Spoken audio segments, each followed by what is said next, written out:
Good morning students. कल अपन ने पढ़ा प्रेजेंट सिंपल, जिसे आप प्रेजेंट इंडेफिनिट भी कह सकते हैं। इसमें अपन ने पढ़ा जो हमारी हैबिट हो, रूटीन हो या यूनिवर्सल ट्रुथ हो, उसको कैसे ट्रांसलेट किया जाता है। उसमें क्या था, तारे कीने से बनने वाले जितने भी सेंटेंस थे उनको हमने ट्रांसलेट किया। आज हम पढ़ेंगे प्रेजेंट कंटिन्यूअस टेंस। कंटिन्यू का मतलब क्या होता है, आप सभी जानते हैं। टू कंटिन्यू मीन्स जारी करना, लगातार जो काम चल रहा है। आप देखिए हिंदी सेंटेंसेस के लास्ट में, अंत में रहा है, रही है, रहे हैं जिन सेंटेंसेस के आते हैं लास्ट में, उन सेंटेंस को हम किसमें मानते हैं, प्रेजेंट कंटिन्यूअस टेंस। यानी वर्तमान में, at this time, at this moment जो काम हो रहा है, कंटिन्यू है, वो हम प्रेजेंट कंटिन्यूअस में करते हैं। फॉर एग्जाम्पल, मैं अखबार पढ़ रही हूँ, मेरी माँ नाश्ता तैयार कर रही है, बच्चे सो रहे हैं। अब देखिए सबसे पहले हम सेंटेंस पैटर्न अगर आप ध्यान रखते हैं, इसको स्टेप बाय स्टेप फॉलो करते हैं, तो आपको सेंटेंस इंग्लिश में ट्रांसलेट करने में बिल्कुल कोई प्रॉब्लम नहीं आने वाली। असर्टिव सेंटेंस जो हमने प्रेजेंट सिंपल में भी किए थे, सकारात्मक जिसे हम कहते हैं, इसको ट्रांसलेट करने के लिए सबसे पहले सब्जेक्ट लिखिए, फिर हेल्पिंग वर्ब इज, आर या एन लिखिए। अब ये इसके साथ क्या आती है देखिए, ही, शी, इट, और इसके अलावा जैसे नेम हो, सिंगुलर नाउन हो, यानी जहां आपको एक वचन का बोध होता है उसके साथ हम हमेशा इसका प्रयोग करते हैं। आई एक अकेला है जिसके साथ हम एन का प्रयोग करते हैं, और वी, दे, यू, इसके अलावा प्लूरल यानी जहां आपको बहुवचन संज्ञा नाउन मिले वहां हम क्या करते हैं, आर का प्रयोग करते हैं। आपको क्या करना है, आपका सब्जेक्ट सिंगुलर है तो यूज इज कीजिए, प्लूरल है तो आर कीजिए, आई है तो एन कीजिए। नेक्स्ट स्टेप वर्ब की फर्स्ट फॉर्म, और उसमें कंटिन्यूटी शो करने के लिए आईएनजी का प्रयोग करते हैं, और उसके बाद ऑब्जेक्ट और फुल स्टॉप लगा दीजिए, आपका असर्टिव सेंटेंस तैयार हो जाए। अब देखिए जो मैंने एग्जांपल दी, सेंटेंसेस को हम ट्रांसलेट करते हैं। मैं, पढ़ने का काम कौन कर रहा है, मैं, आपने यहाँ आई।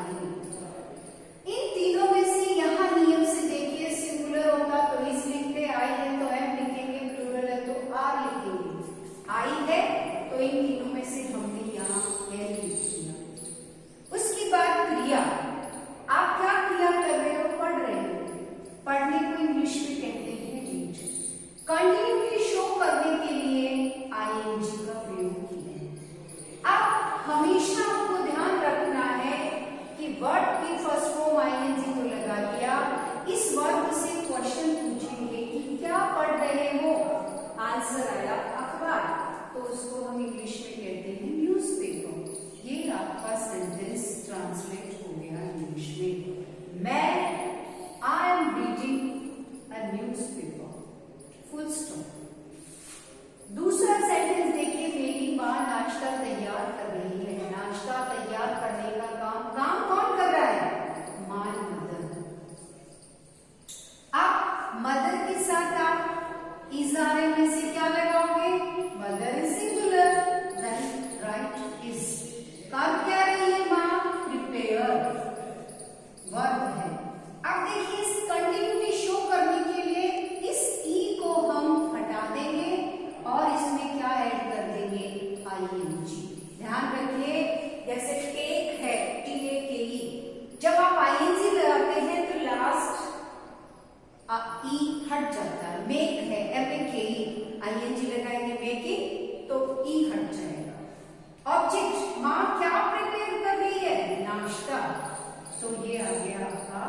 Breakfast, full stop. अब देखिए नेक्स्ट सेंटेंस, बच्चे सो रहे हैं। सोने का काम कौन कर रहे हैं? चिल्ड्रन। चिल्ड्रन है बहुवचन, आ रहेगा, क्या कर रहे हैं? स्लीप। कंटिन्यूटी शो करने के लिए आईएनजी एंड फुल स्टॉप। अब देखिए आप कहेंगे कि यहां मैंने ऑब्जेक्ट दिया था, आपने पढ़ा होगा जो वर्ब होती है ये हेल्पिंग वर्ब, ये मैन वर्ब। मैन वर्ब किसे कहते हैं? खाना पीना, उठना बैठना, नहाना धोना, जितने भी हमारे कार्य हैं वो मैन वर्ब हुए। और इस मैन वर्ब की जो हेल्प करता है वो हेल्पिंग वर्ब होगी, ठीक है। लेकिन इस मैन वर्ब में भी ये वर्ब आपकी ट्रांजिटिव भी हो सकती है और इंट्रांजिटिव भी हो सकती है। अब ये ट्रांजिटिव और इंट्रांजिटिव क्या है? ट्रांजिटिव मीन्स सकर्मक, जिसके साथ कर्म जुड़ सकता हो, और ये अकर्मक। अब यहां आपके सामने मैंने तीनों एग्जाम्पल, दोनों एग्जाम्पल दिए। रीड आंसर जब आ गया न्यूज़पेपर, तो ये क्या हो गए? ट्रांजिटिव वर्ब हुई। Preparing what? ब्रेकफास्ट, ये क्या हो गई? ट्रांजिटिव। Sleeping what? अब स्लीपिंग को आप कैसे डिफाइन करोगे? सोना मीन सो रहा है, तो इस स्लीपिंग का जब आपको आंसर नहीं आया तो ऐसी कई वर्ब होती है जिनको हम क्या कहते हैं? इंट्रांजिटिव कहते हैं, तो इसमें ऑब्जेक्ट नहीं आएगा। अब आप देखिए असर्टिव सेंटेंस आपने बना लिया, आई के साथ एम जोड़ा, सिंगुलर के साथ इज जोड़ा, चिल्ड्रन के साथ आर जोड़ा, फिर सभी की वर्ब में आईएनजी लगाई और वर्ब के क्वेश्चन के बाद जो आंसर आया उसको ऑब्जेक्ट में लिख दिया। ये तो था असर्टिव सेंटेंस। अब अगर आपको नेगेटिव सेंटेंस बनाना हो, नेगेटिव मीन्स नकारात्मकता वाला, तो आप क्या करेंगे? इसी सब्जेक्ट लिखेंगे और ये जो हेल्पिंग वर्ब है इज, आर और एन, इसके साथ आप नोट जोड़ देंगे और आगे वही वर्ब की first form ING and plus object, full stop. कैसे करेंगे ट्रांसलेट? देखिए, वे मेरी सहायता नहीं कर रहे। ये नहीं क्या है? नेगेटिव, नहीं कर रहे हैं, ठीक है। वह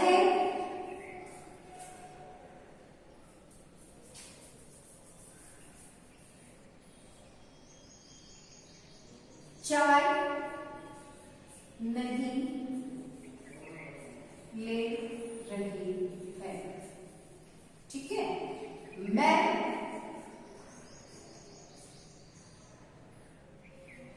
वहां नहीं जा रही हूं। अब चलिए ट्रांसलेट करते हैं। वे कौन? दे। दे के साथ क्या आया? आर। नेगेटिव है नॉट, क्या नहीं कर रहे? सहायता, हेल्प, आईएनजी लगाया। किसकी नहीं कर रहे? मेरी, तुम्हारी। They are not helping me. Next, वह चाय नहीं ले रही। वह कौन? शी के साथ क्या आया? इज। लेने को क्या कहोगे? टेक। अभी मैंने आपको कहा कि वर्ड फॉर्मेशन में ई जहां होती है आईएनजी लगाना होता है तो ये ई हट जाती है। शी इज, सॉरी अभी नॉट तो लिखा ही नहीं हमने, not, she is not taking tea, क्या नहीं ले रही? चाय। She subject, is helping verb, negative होने के कारण नॉट, टेक में आईएनजी लगाया, व्हाट? टी, तो she is not taking tea. मैं वहां नहीं जा रही,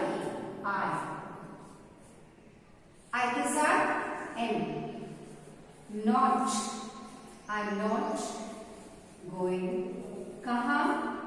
देयर।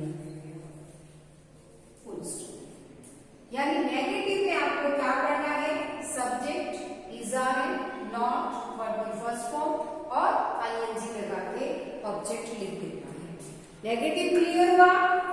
अब देखिए थर्ड क्या है, इंटरोगेटिव।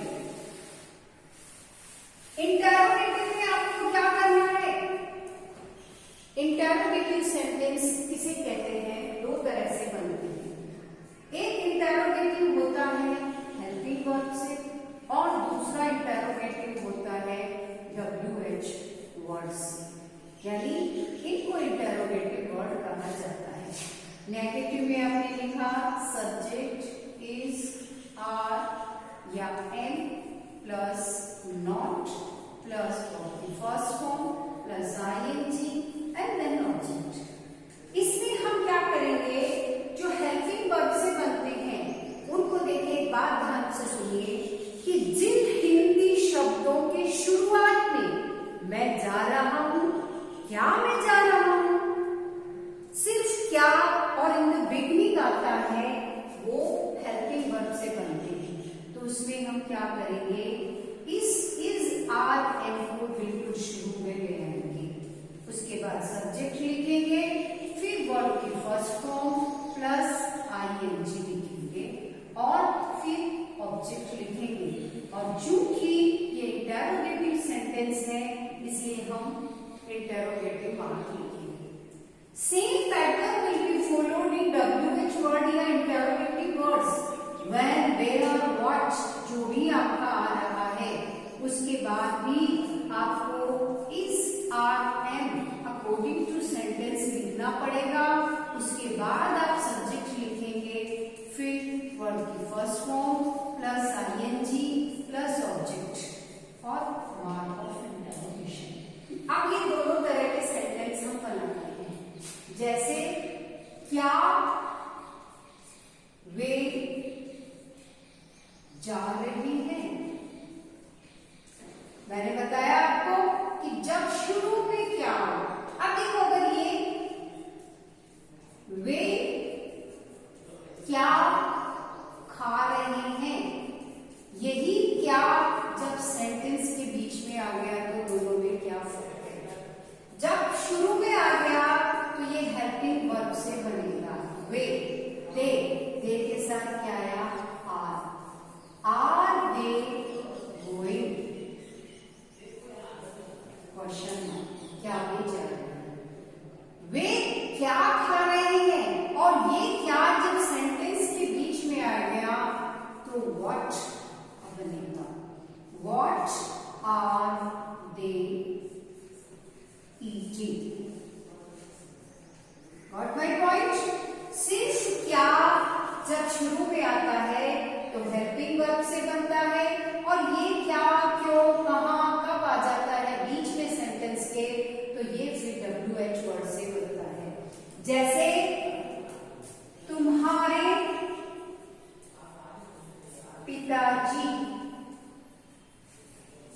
तुम्हें क्यों बुला रहे हैं, ये क्यों बीच में आया, क्यों बुला रहे हैं।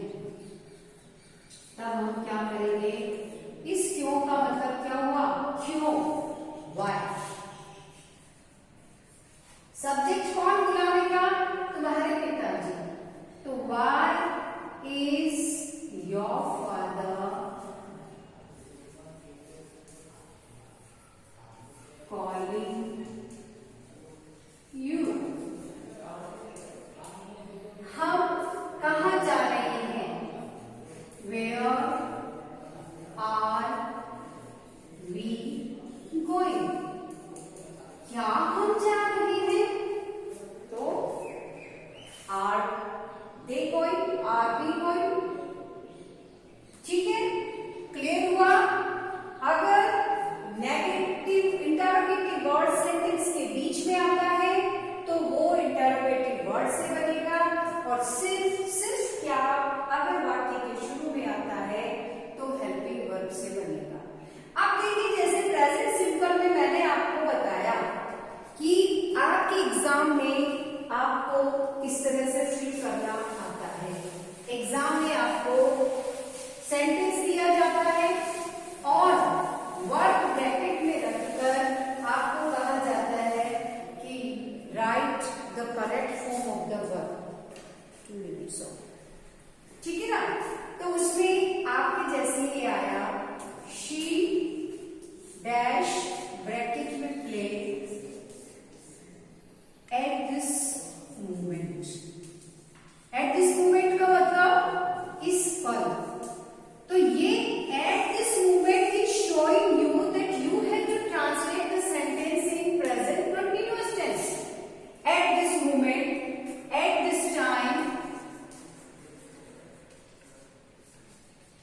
नाउअडेज ये क्या है?